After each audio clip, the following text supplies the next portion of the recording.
तर नमस्कार मित्रांनो, आज जो आपला टॉपिक आहे तो म्हणजे टॉप बेस्ट प्राईज आणि टॉप रोस्ट प्राईज. म्हणजे आपण सांगत होतो की बेस्ट प्राईज म्हणजे असं नाही, टॉपिक म्हणजे नाही, तर टॉपिक असं आहे जे कमी रेटमध्ये चांगला प्लेअर असू शकतो असं आहे. आणि जी रोस्ट प्राईज म्हणजे ओव्हररेटेड प्लेअर तुम्हाला माहीत असेल तर आपण या व्हिडिओ पाहणार आहे. व्हिडिओ नक्की पूर्ण पहा. तर आपलं चॅनल नवीन असेल तर सबस्क्राईब करा. तर चला तर व्हिडिओला सुरुवात करू. सर्वप्रथम आपण जाऊ टॉप 10 बेस्ट प्राईजवर.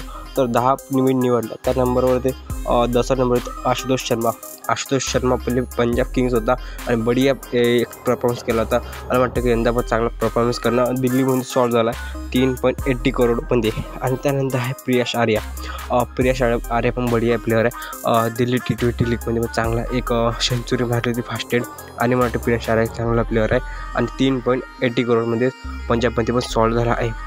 त्यानंतर जो प्लेअर आहे ते नंबर 8 मिचेल सँटनर $2 करोडमध्ये एमआयने सॉल्व केला आहे. तर मिचेल सँटनर एक बेस्ट बॉईज आहे. मी हे माझ्या मताने निवडलं की बेस्ट बॉईज असेल. तुम्हाला जर तुम्ही सांगू शकता जर माझ्या व्हिडिओमध्ये काही हे झालं असेल तर. त्यानंतर जे ते नंबर 7 मी जेरॉल्ड कॉर्सेल ठेवला आहे. जेरॉल्ड कॉर्सेलचा मागच्या वर्षीचा जो सीझन तो खास गेला नाही, बट मी ह्या वर्षी सिलिंग लिस्ट पाहिली तर मला वाटते जेरॉल्ड कॉर्से 2.40 करोड म्हणजे 2.5 करोड म्हणजे एक चांगला बॉय ह्या टॉप जीटीचा. कारण की गुजरात अहमदाबादचं स्टेडियम बिग स्टेडियम आहे आणि PS आवडते. मी म्हणतो की अहमदाबादच्या स्टेडियममध्ये PS खूप चांगलं चालते आणि जेरॉल्ड कॉर्से टॉप पिक आहे, ओव्हररेटेड नसून एक नंबर चांगला बॉय आहे गुजरात टायटन्स. त्या नंबर येते नंबर 6 मी रॅन रिकल्टनला पकडलं 1 करोड नंबर 6वर. कारण की रॅन रिकल्टन पण चांगला विकेट कीपर बॅट्समॅन आहे आणि मुंबई इंडियनने त्याला सॉल्व केला आहे. तर रॅन रिकल्टन एक नंबर बॅट्समॅन आहे.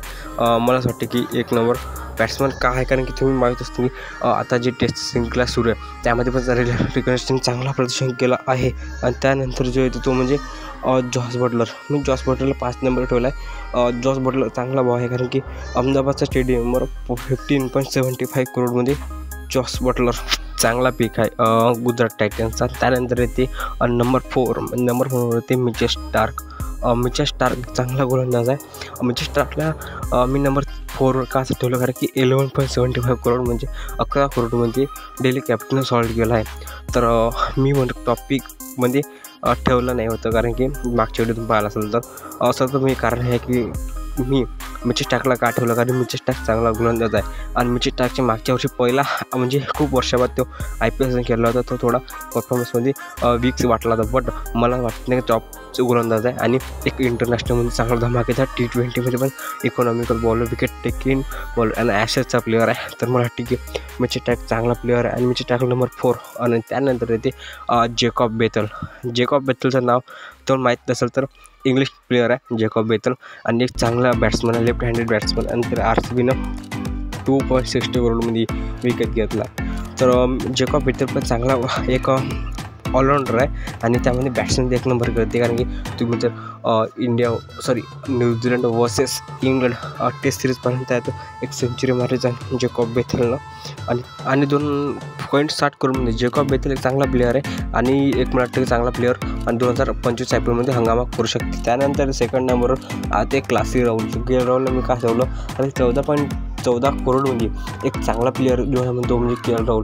आणि मला वाटतं KL चांगला प्लेअर आहे आणि IPL पण चांगला करू शकते. त्यानंतर ते मी 2 प्लेअर सांगितले, विल जॅक्स आणि फाफ डु प्लेसिस. मला वाटतं की चांगले ओव्हररेटेड प्लेअर नसून कारण की जास्त प्राईज त्यांची आहे ना. फाफ डु प्लेसिस 2 करोड आणि जॅक्सचे आहे 5.25 करोड. दोन्ही प्लेअर RCB पण खेळले होते आणि चांगले प्लेअर आहे. आणि मला वाटतं की 1 नंबर मी असं ठेवलं की मला वाटतं चांगले आहे. मी फक्त ॲज अ परिपणजी सांगितले जे 10 प्लेअर सांगितले.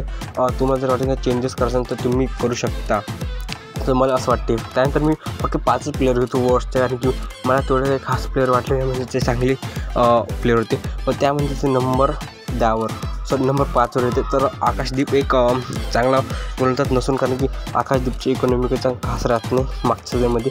त्यानंतर फ्रेझर मेजर तर हा फॉर्म काही तेवढा खास राहिला नाही इंटरनॅशनलमध्ये. पहिला IPL सीझन चांगला केला पण मला वाटत नाही दुसऱ्या IPL सीझन चांगलं करू शकेल, तुम्ही सांगा. त्यानंतर व्यंकी अय्यर येते. तर व्यंकटेश अय्यर पण 23 करोड. तसं मला व्यंकटेश चांगला परफॉर्मन्स करत होती पण ओव्हररेटेड आहे. त्यानंतर नंबर 1ला तर मला वाटते श्रेयस अय्यर आणि ऋषभ पंत. श्रेयस अय्यर नसून कारण की श्रेयस चांगला प्रदर्शन केला बट मला वाटते की थोडा आहे ओव्हररेटेड आहे. आणि त्यानंतर नंबरवर ऋषभ पंतचा फ्रॉम टेस्ट क्रिकेटमध्ये चांगला राहिला, पण T20मध्ये एकदम खराब परफॉर्मन्स. तुम्हाला वाटत असेल तुम्ही सांगा, कमेंटमध्ये सांगा. तर आपल्या व्हिडिओमध्ये एवढंच. त्या व्हिडिओ पुढच्या धन्यवाद.